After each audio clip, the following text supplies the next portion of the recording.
Muy bien, pues en esta mañana, acabando el mensaje, me voy a tener que salir rapidísimo. Ya no vamos a poder saludar a mucha gente porque nuestro avión se va a las 3 de la tarde. Así tenemos que estar mi hijo y yo a la 1 de la tarde en el aeropuerto. Así que bye de una vez a todos. Nos vemos muy pronto. Estamos seguros que van a continuar, ¿verdad?, fortaleciendo esta iglesia, donde nos hemos esmerado hace 40 años en predicar la sana doctrina de la palabra de Dios. Los que traigan su Biblia, les pido que la abran en el Evangelio de Mateo capítulo 16. Mateo 16. Los que no traigan su Biblia, siéntense con un cristiano.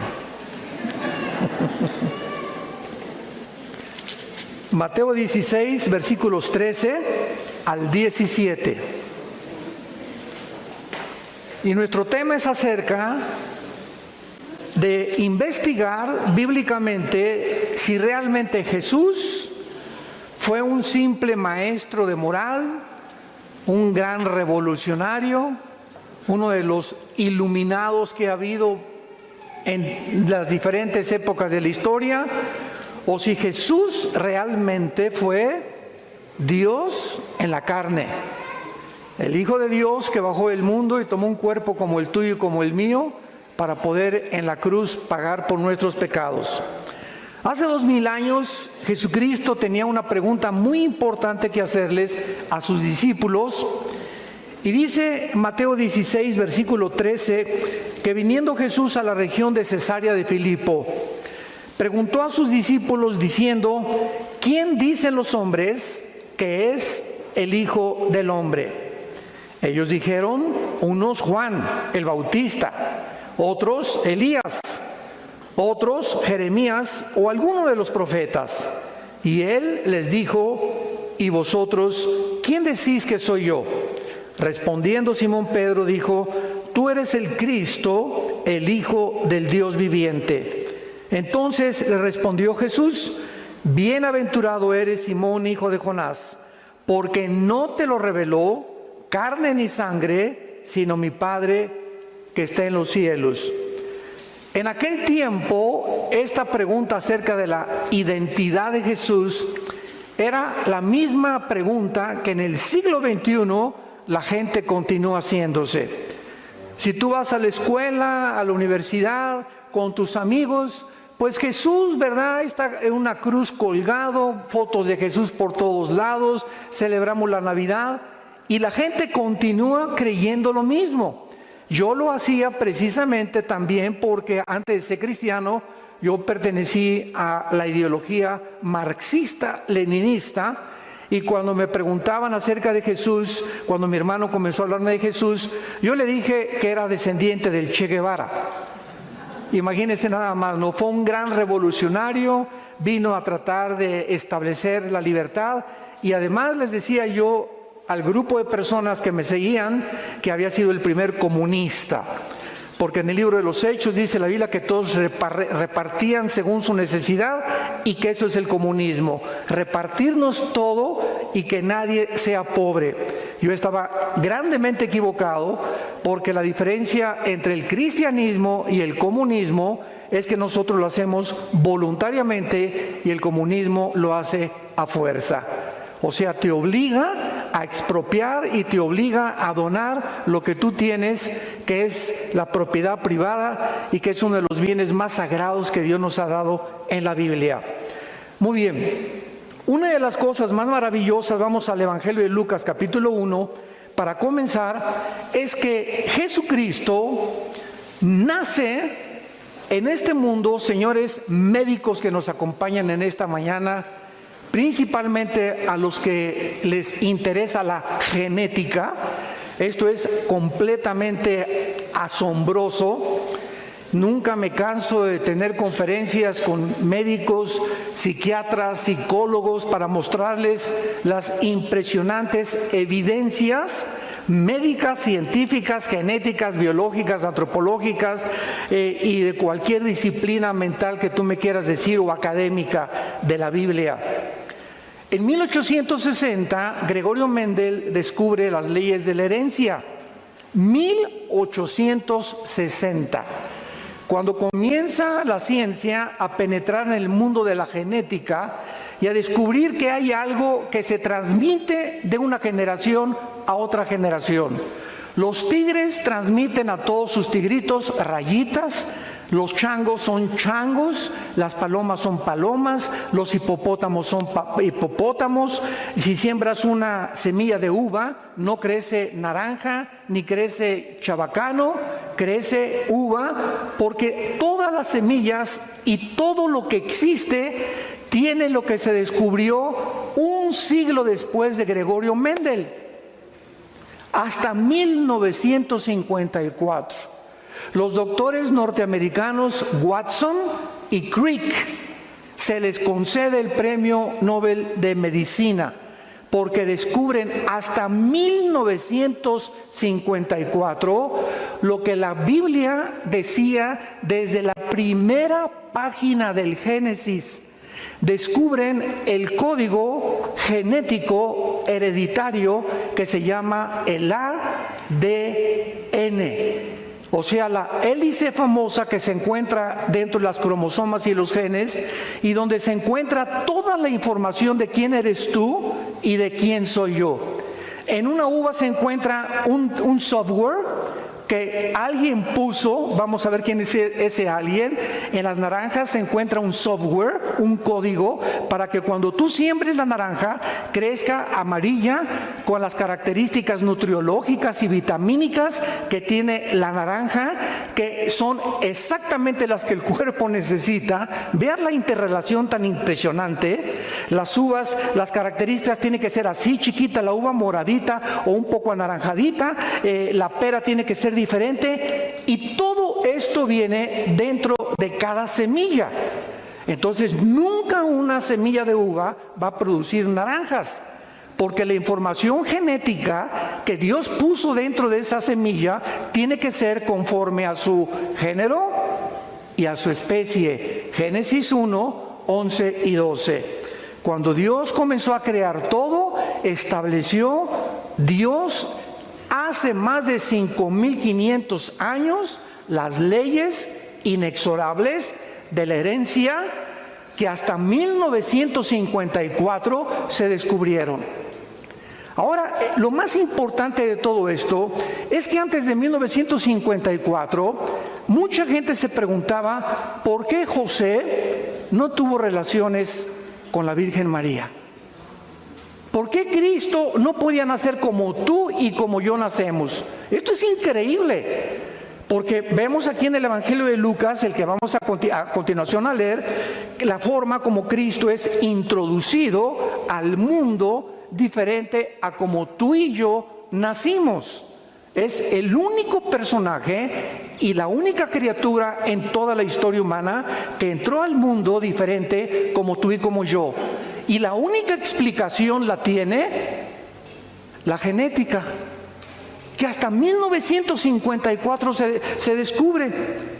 Versículo 26, Lucas 1. Al sexto mes el ángel Gabriel fue enviado por Dios a una ciudad de Galilea llamada Nazaret, a una virgen desposada o comprometida, no estaban casados, ¿verdad?, con un varón que se llamaba José, de la casa de David, y el nombre de la virgen era María.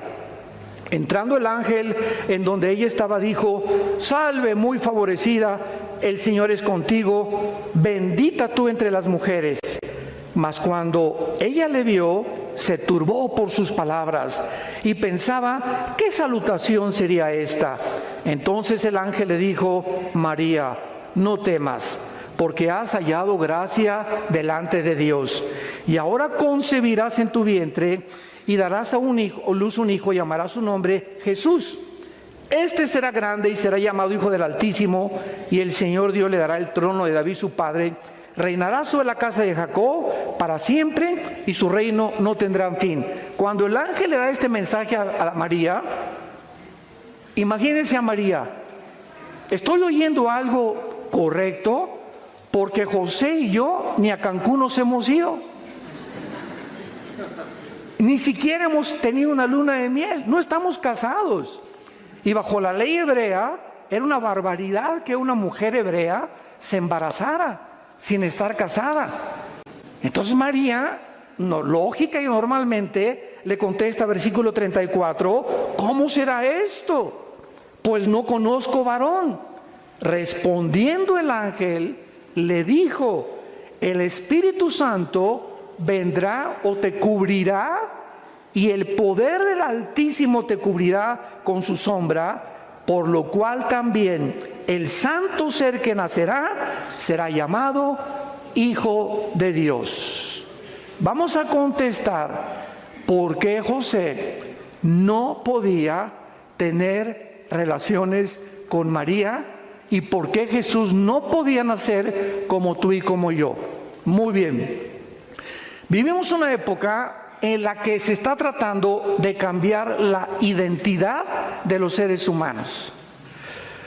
Hace algunas semanas mi esposa y yo recibimos el testimonio de una persona que vive en Estados Unidos y que nos contó en su carta lo siguiente: Pastor Alducin, tengo un hijo de 5 años en la escuela en Estados Unidos y pues claro que sus papás somos mi esposa y yo, pero conoció a un niño que tiene 2 papás, hombres. Entonces mi hijo le preguntó al niño que tiene 2 papás por qué no tenía mamá como todos los demás, o cómo había llegado al mundo si nada más eran 2 papás. Entonces el niño a quien se le hizo la pregunta fue con sus papás y los papás demandaron a la escuela, porque ¿cómo era posible que los niños que tengan papá y mamá no reconozcan que también un niño con 2 papás puede tener una familia? Demandaron a la escuela y querían que sacaran al niño de la escuela, al que tenía papá y mamá. Vemos nosotros que ese es el mundo que estamos viviendo. Mi esposo y yo nos quedamos absortos. Dijimos, esto está sucediendo en el siglo XXI. Ahora, cuando la sociedad o los gobiernos tratan de intervenir en decirle a un niño, no eres niño, y a una niña, no eres niña, y si te sientes niño, vístete como niña, y si te sientes niña, vístete como niño, están violando las leyes de la biología. Ya dejemos la Biblia a un lado. Y se los voy a explicar por qué Cristo nació en la forma que nació. La composición cromosómica de la mujer y del hombre son completamente diferentes. La mujer tiene 2 cromosomas X. Apúntalo. El hombre, el macho camacho, XY. La mujer no tiene el cromosoma Y. Entonces, cuando tú y yo, que somos varones, nacimos, es porque mi papá, cuando tuvo relaciones con mi mamá, el cromosoma Y fertilizó el óvulo de mi mamá, y el cromosoma Y es el que determina el género. No los psiquiatras, no los psicólogos, no los perversos que existen en todos los gobiernos. Biológicamente tú eres macho camacho porque tienes el cromosoma Y. Y si tú eres varón y sientes que no eres varón, biológicamente estás negando tu naturaleza porque traes un tornillo flojo aquí arriba. Hay algo en tu mente que se llama el robo de nuestra identidad que Dios nos dio. ¿Y sabes de dónde viene? De Lucifer, de los demonios, del mundo espiritual que está tratando de robarnos la imagen y semejanza a la cual fuimos formados por el Dios Todopoderoso. Y cuando Satanás comienza a robar la identidad de los seres humanos, miren ustedes esto, el 65% de las personas que han aceptado el transgénero se han suicidado.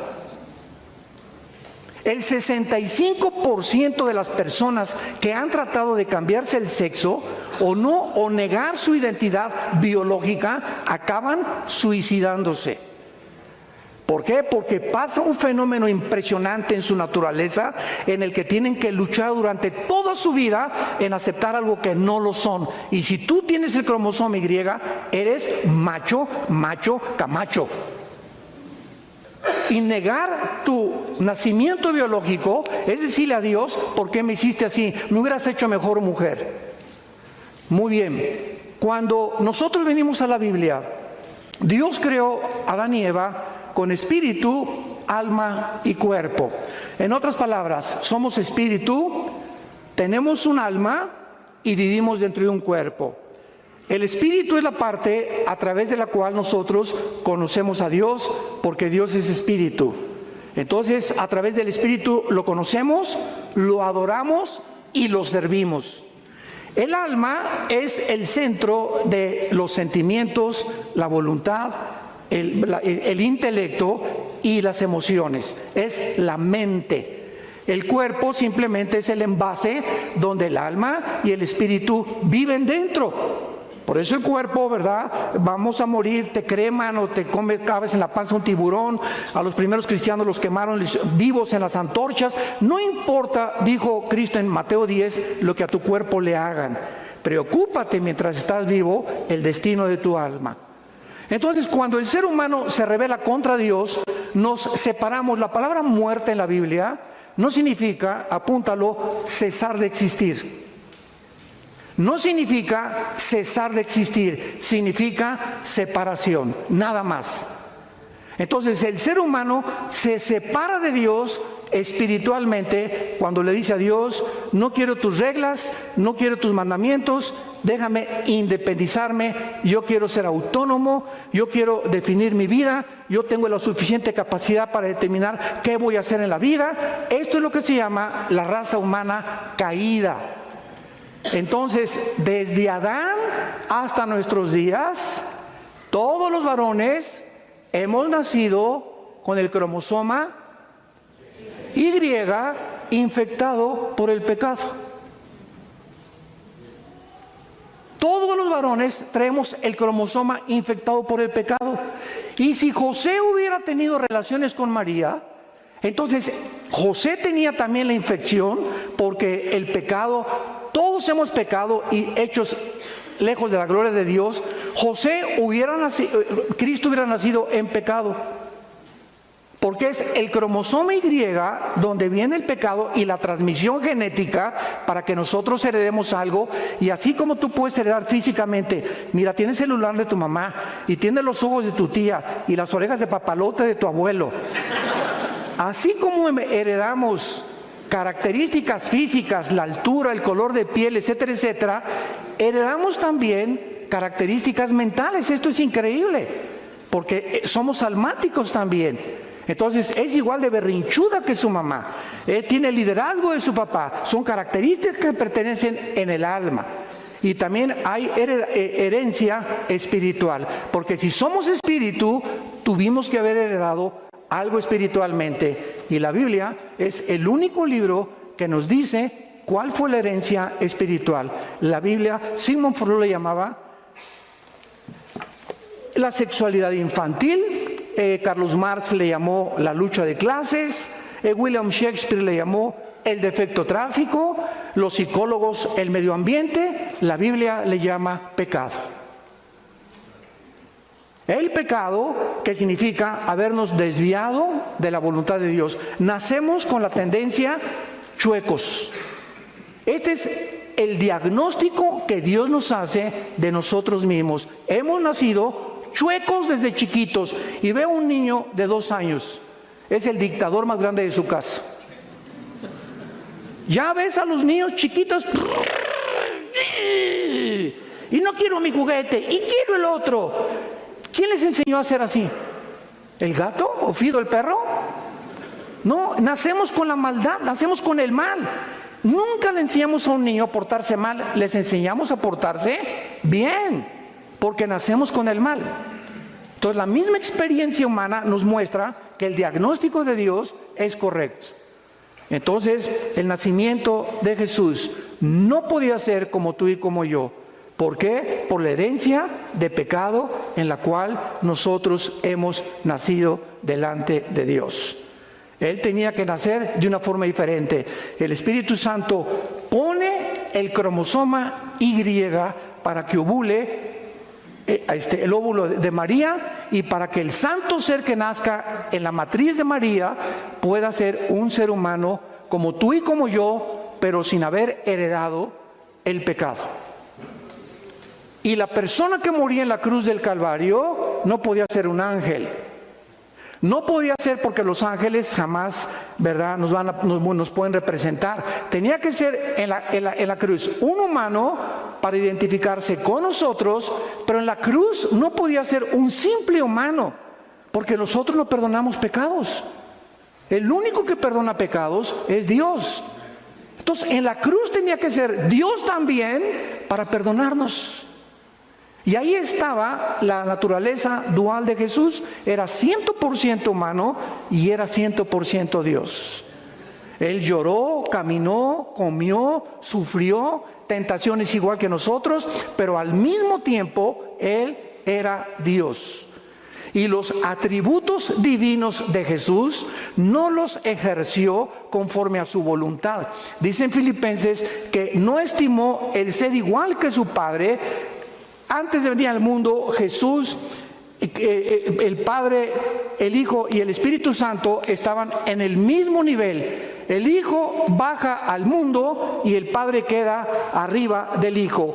El Hijo voluntariamente se somete a quedar debajo del Padre. No estimó el ser igual a Dios como cosa que aferrarse, sino que se humilló y se puso debajo del Padre temporalmente.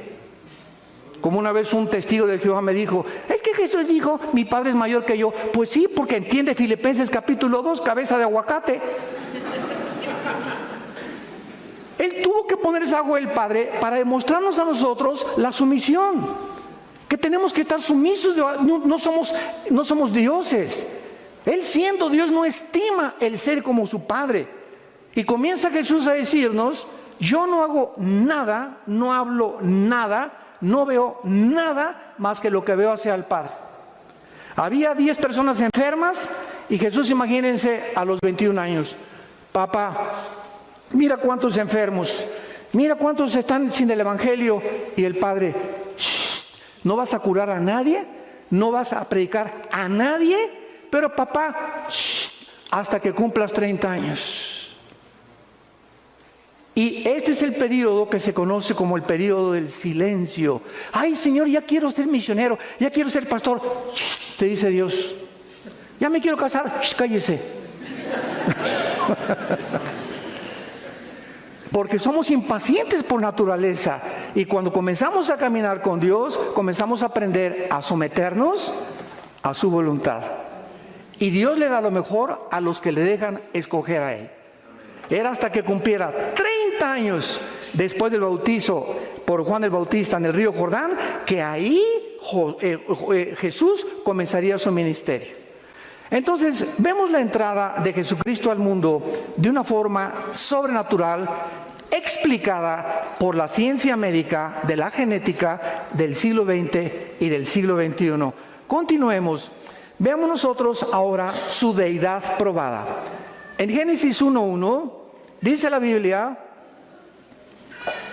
Bereshit Elohim ha-samayin ha-eretz, en el hebreo. En el principio Dios hizo los cielos y la tierra. Cuando nosotros vemos esta frase, en el principio Dios hizo los cielos y la tierra, encontramos lo que se descubre hasta el siglo XX, que el universo no es eterno, que el universo tuvo un principio. La Biblia ya lo decía desde el principio. ¿Por qué? Porque cuando Dios dice, en el principio Dios creó los cielos y la tierra, están involucrados, señores físicos que nos acompañan, los 3 elementos que forman el universo: la materia, el tiempo y el espacio. En ese momento, cuando Dios dice, en el principio Dios creó los cielos y la tierra, fue el principio del tiempo. Antes el tiempo no existía. En la eternidad no hay tiempo. Dios no es el Dios del pasado ni el futuro. Dios es el Dios del presente. Yo soy el que soy. Él no es del pasado ni del futuro. Y esto nos funde los cables dentro de nuestro cerebro. Porque cuando nosotros sabemos que en la eternidad no hay tiempo, en la eternidad Dios escogió que hubiera un principio y va a tener un fin el tiempo. Y después de Génesis 22 vamos a pasar a la eternidad, donde ya el tiempo no va a ser igual que como lo tenemos nosotros. Y el espacio, ¿verdad? Pues es todo lo que nos rodea, y nos damos cuenta que vivimos en un universo de 4 dimensiones.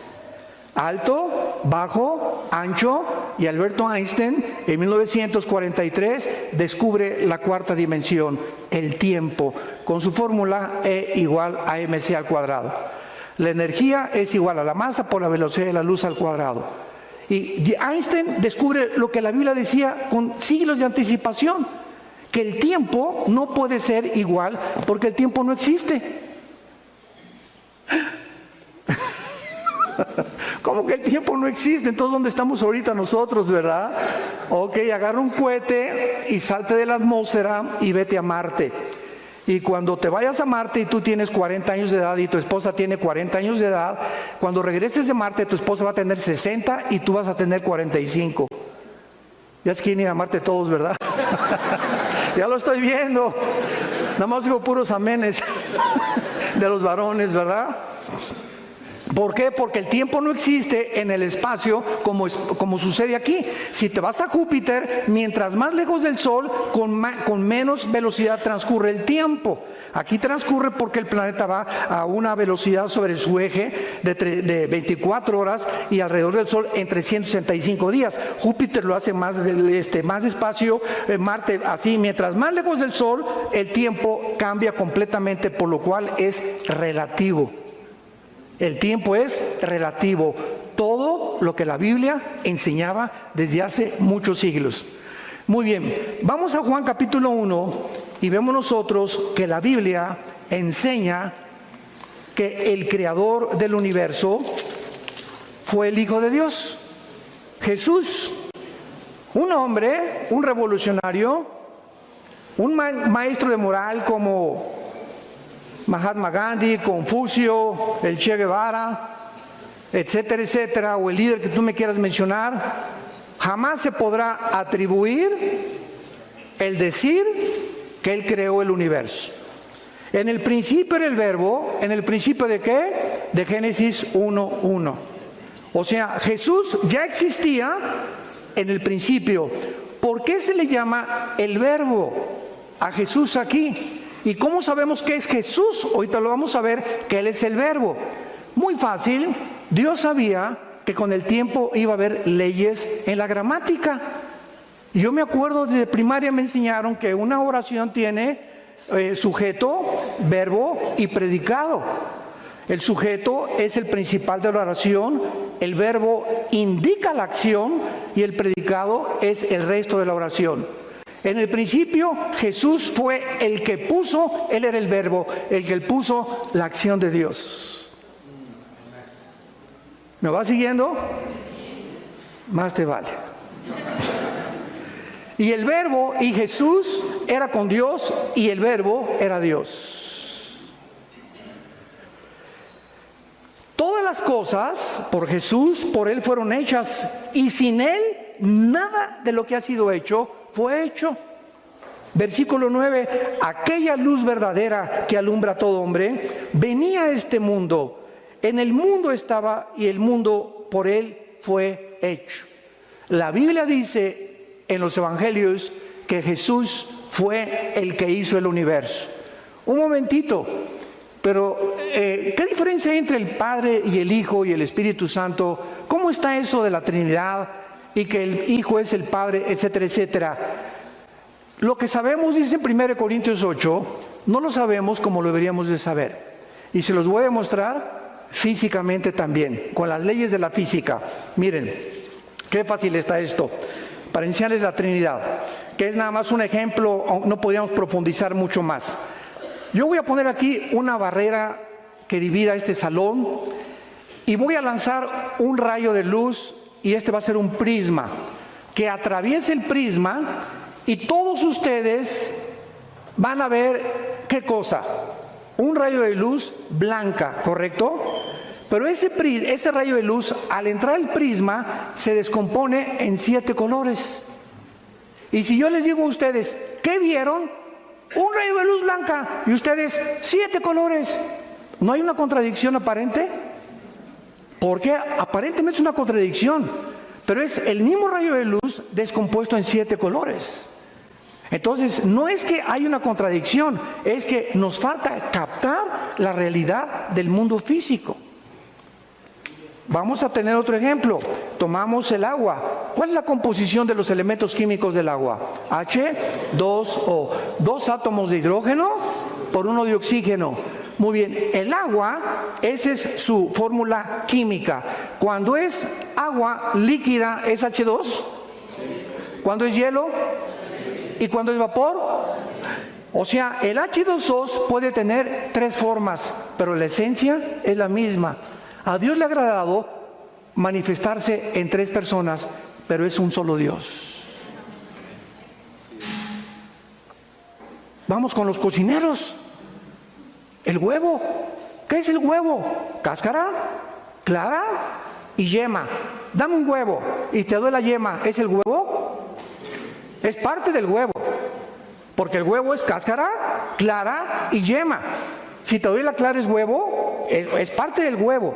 Entonces, ese mismo huevo está formado de 3 cosas, pero se le llama un huevo, no se le llaman 3 huevos.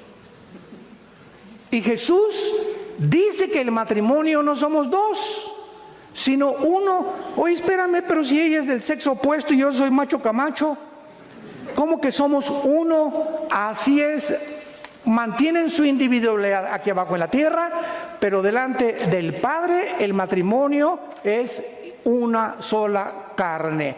¿Por qué? Porque somos una unidad desde la perspectiva espiritual. Aquí abajo nos dividimos en 2, los 2 somos espíritu en diferentes cuerpos, nada más. Mi esposa es espíritu, yo soy espíritu. Dios le agradó darle a mi esposa un cuerpo diferente a mi cuerpo, pero ante Él somos uno. ¿Y qué dijo qué dijo Cristo en Juan 17? Te pido, Señor, que toda la iglesia sean uno. ¿Cuántas iglesias hay en el mundo? ¿Cuántas denominaciones hay en el mundo? Cientos, miles. Pero ante los ojos de Dios, Él quiere que seamos uno en el Espíritu. Entonces hay 3 en 1, hay 2 en 1, hay 5 en 1, hay 20 en 1, hay miles en 1. ¿Por qué? Porque lo que sabemos no lo sabemos como lo deberíamos de saber. Y la gente sigue todavía, ¿verdad?, peleándose, que no, que por aquí, por allá. Yo no entiendo la Trinidad, y como de Teofilito, ni la entenderás. Veamos nosotros que la Biblia nos enseña que no solamente Jesús es el Creador, sino que también nos enseña un fenómeno de la física, inexplicable por la física, aplicado y explicado por la Biblia. El mundo microscópico está formado por átomos, electrones, protones y neutrones, ¿correcto? Y giran a una velocidad. Si tú tienes un microscopio electrónico, giran hay un mundo microscópico donde millones de partículas están girando así y así y así alrededor de un átomo. La pregunta es, ¿quién los impulsó para moverse con esa rapidez? Ahora, lo que pasa en el mundo microscópico pasa también en el mundo macroscópico. Y volteamos los ojos al universo y el cosmos es lo mismo. Todo el cosmos son galaxias que están girando, ¿verdad?, de una forma afinada, perfecta. Dice los astrofísicos que están cada día expandiendo más unas y más de otras para no estrellarse. ¿Quién mantiene al planeta Tierra, donde tú y yo estamos parados, a una velocidad constante de 24 horas, sin detenerse 5 segundos, ni adelantarse 5 segundos, para que sean 24 horas con segundos y minutos, y una velocidad constante alrededor del Sol en 365 días. Porque esta velocidad del mundo microscópico y del mundo cósmico contradice la física. ¿Qué ley establece la física? Escuchen, la física establece este principio, que si yo tengo una canica y le hago así y le disparo, la velocidad de la canica es proporcional a la fuerza que le aplico. Es una ley física inexorable. Todo cuerpo tiene la velocidad de la fuerza que se le aplique. Si agarro una flecha y disparo la flecha, va a salir la flecha volando y va a tener que caer. ¿Por qué? Porque la fuerza que le apliqué no es eterna, tiene que caer forzosamente. Un balazo, tiras un balazo, sale la bala y tiene que caer tarde o temprano en algún lugar. ¿Por qué? Porque la fuerza que se le aplicó con la pólvora. ¿Quién le aplicó la fuerza? Al planeta Tierra, al mundo microscópico, para que exista la cohesión física que mantiene y hace posible la materia. Hebreos capítulo 1, versículo del 1 al 3. Veamos qué dice la Biblia. Esto es asombroso. Dios, habiendo hablado muchas veces y de muchas maneras en otro tiempo por los profetas, en estos postreros días nos ha hablado por el Hijo, a quien constituyó heredero de todo y por quien asimismo hizo el universo, el cual, hablando de Jesús, siendo el resplandor de su gloria y la imagen misma de su sustancia, y subraya lo que sigue, y quien sostiene, se tradujo en muchas Biblias, sustenta todas las cosas. ¿Con qué? Con la Biblia.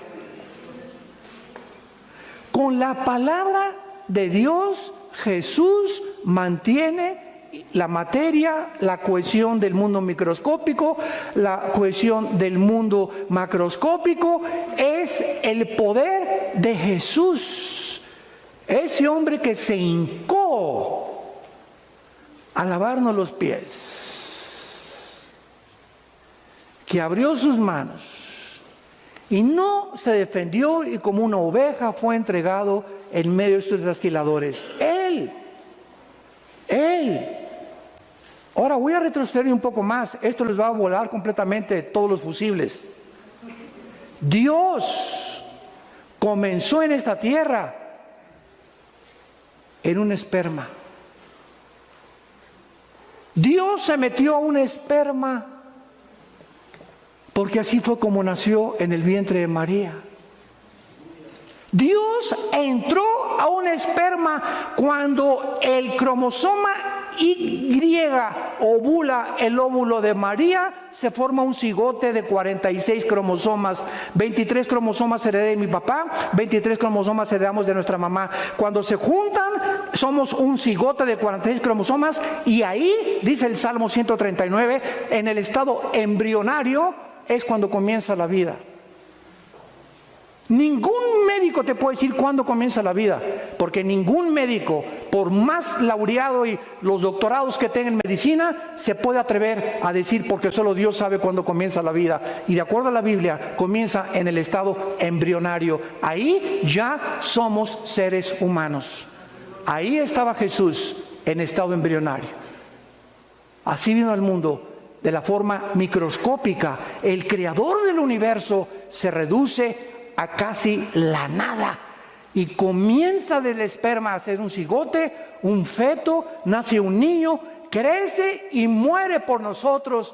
A los 3 días vence toda la muerte para demostrarnos quién es Dios, porque nos ama, porque dio su vida y para que sigamos sus pisadas. La grandeza está en servir, en vivir para los demás y en humillarnos delante de Dios. Ahí está el secreto de la felicidad. Él es Jesús, el que sustenta todas las cosas. El Che Guevara no sostenía ni la canasta de huevos de su mamá. En tercer lugar, Jesús dijo que el que lo conozca a Él, le conoce a Dios. ¿Quién ha dicho eso en la historia? Vayamos a Juan capítulo 14. Me acuerdo que en 1993, tu padrino, el Dalai Lama,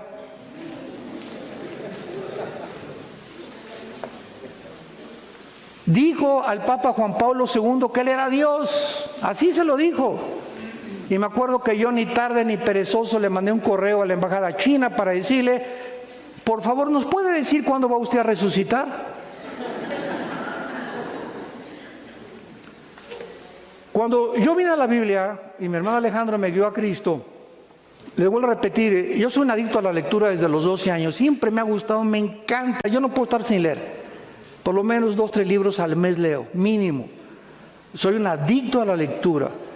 Y cuando yo leí la vida de la Mahatma Gandhi, la vida de Mahoma, la vida de Confucio, la vida de todos los líderes de Che Guevara, la dialéctica materialista, la ideología, el socialismo, las ideologías, las filosofías, yo a los 22, 23 años de edad estaba lleno así de conocimientos de por aquí, por allá, y al mismo tiempo intenté 3 veces quitarme la vida. Me sentía con un vacío impresionante, ya no sabía qué cosa, hasta que comenzaron a hablarme, mi hermano me habló por primera vez y comencé a leer, y lo que me trajo a Jesús es cuando yo leí Juan 14.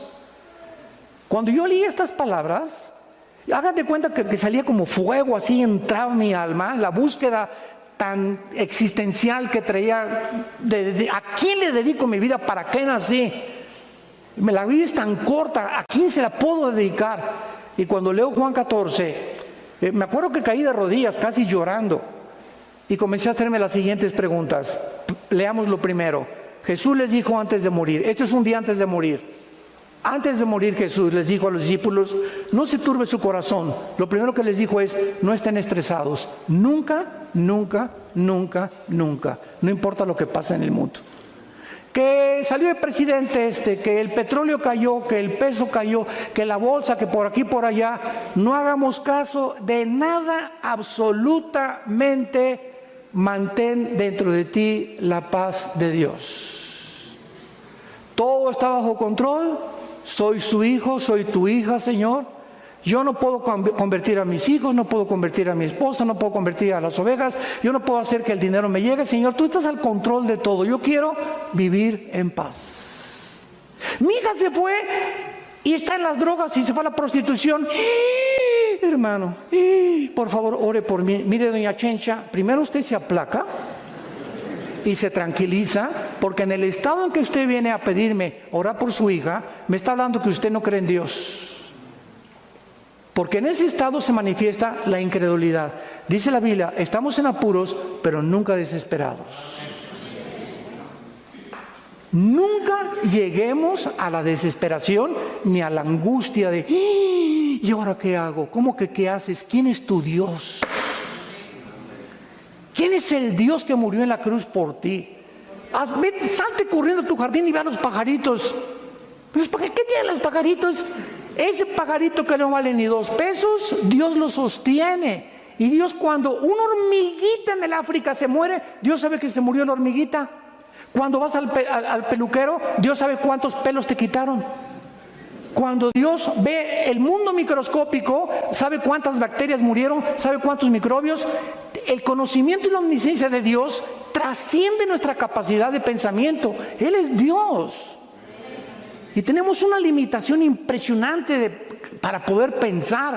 Entonces tenemos que pensar de Él como algo grande que nunca nos va a dejar y nunca nos va a abandonar. No se turbe su corazón. Si ustedes creen en Dios, crean también en mí. Jesús dice, el que cree en Dios, cree en mí, porque yo soy Dios. En la casa de mi Padre muchas moradas hay, y si no fuera así, yo os lo hubiera dicho.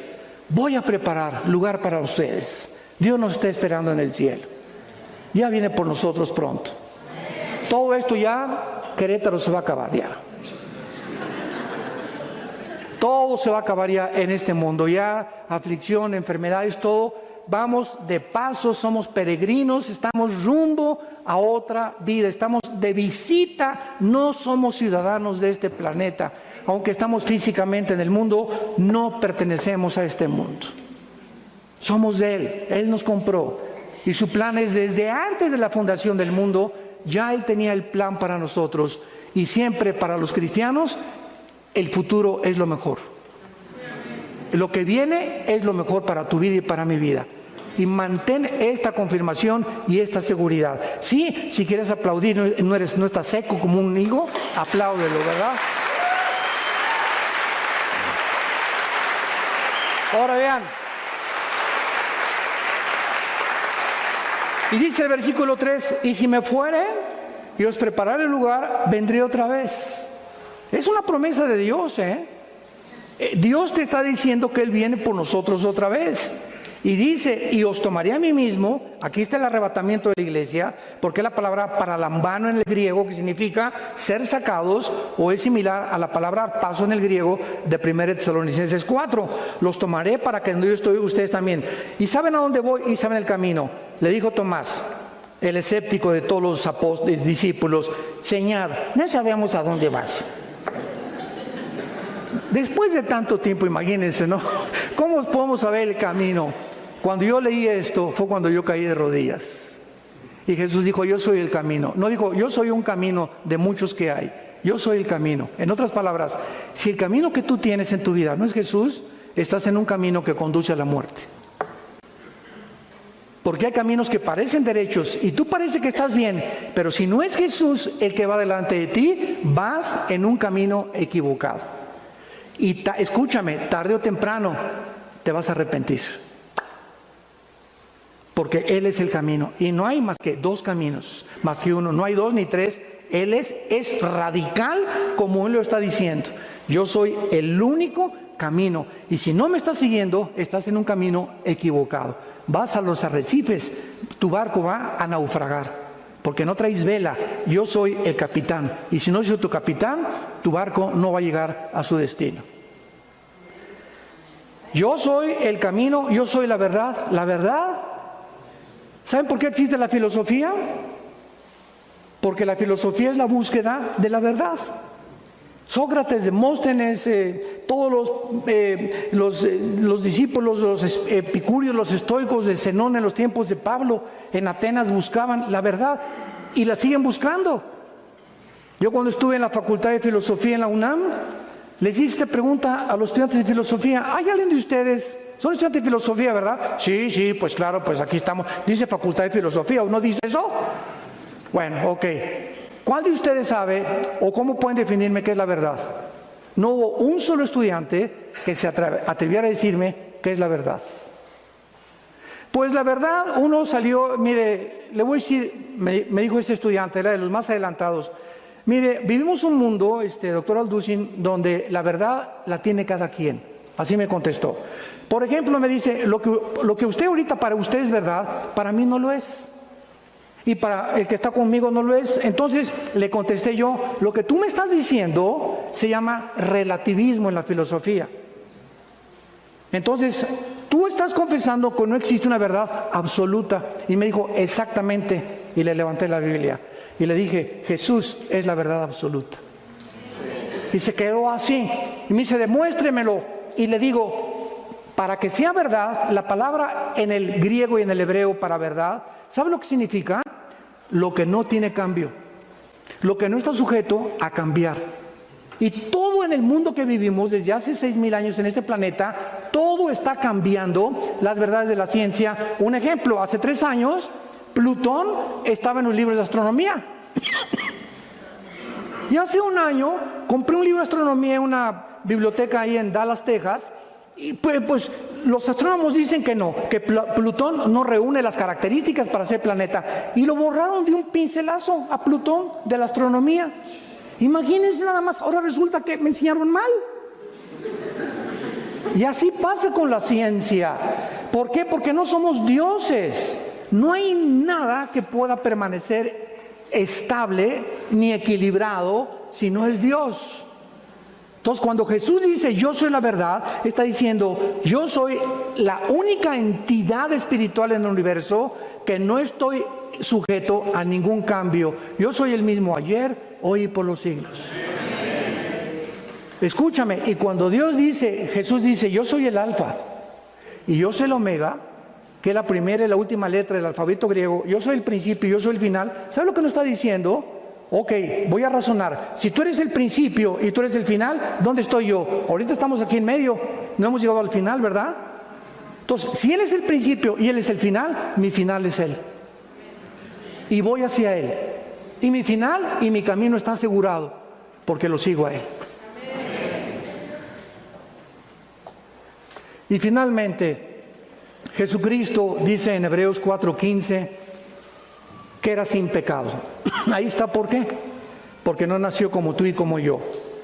El pecado se hereda genéticamente. Así como se hereda las transmisiones físicas, mentales, también heredamos una enfermedad, ¿verdad? Una infección que la Biblia le llama pecado. Dice 1 Pedro 2, 21 y 22, que Cristo fue también sin pecado finalmente. Y los títulos que el Antiguo Testamento le da a Jesús, Isaías 9, versículo 6, fue el tema de nuestro desayuno ayer. Levante la mano, ¿quién fue al desayuno ayer? ¿Y los demás dónde estaban? Bueno, ayer hablamos de esto, ¿verdad? Un hijo nos es dado, un niño nos es nacido, y llamará su nombre Consejero admirable, Príncipe de paz, Dios fuerte. Se le da a Jesús, al niño que iba a nacer, el título de Dios. A nadie jamás se le ha permitido tener el título de Dios más que a Jesús. Y esta es la razón por la cual nuestra vida está segura en sus manos. Porque si tú tienes a Jesús en esta mañana, lo tienes para toda la eternidad. Estamos sellados con el Espíritu Santo. La salvación no se puede perder. Cuando recibimos a Cristo, nacemos de nuevo. Somos bautizados con el Espíritu Santo en el cuerpo de Cristo en el momento del nacimiento. Somos sellados por el Espíritu Santo, Efesios 1, 13 y 14. Y somos la morada del Espíritu Santo hasta el día de la resurrección. Nada ni nadie nos podrá separar nunca de su amor. ¿No quisieras tú en esta mañana venir a la cruz e hincarte en tu corazón y decirle a este hombre, el creador y el sustentador del universo, que sí es hombre como tú y como yo, para que podamos entender en dónde se encuentra el secreto de la felicidad, la vida eterna y lo que Él nos vino a ofrecer?